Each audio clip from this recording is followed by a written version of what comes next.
Welcome.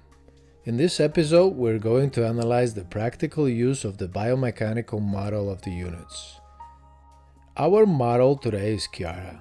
We will begin with the visual analysis of Unit 1, which will be the starting point of our objective examination. In this case, we can observe that the greatest distortions in the body are located in the upper area. We can notice a leftward convexity and inclination on the right side of the head. We can see that the head tends to side bend. These elements lead us to analyze more in depth the dysfunctional vectors that we will find in Unit 1. We now ask our assistant to isolate Unit 1 with a sheet, then cover the remaining units so that we can focus on the upper area.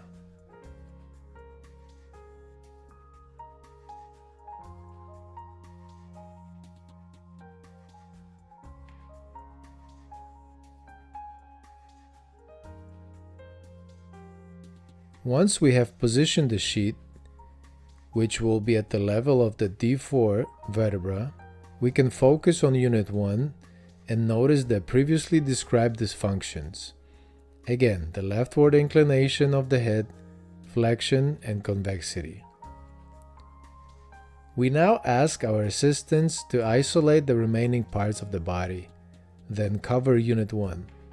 In order to demonstrate how the remaining units do not display particular asymmetry. Therefore, we can demonstrate that the operator needs to focus on the upper part.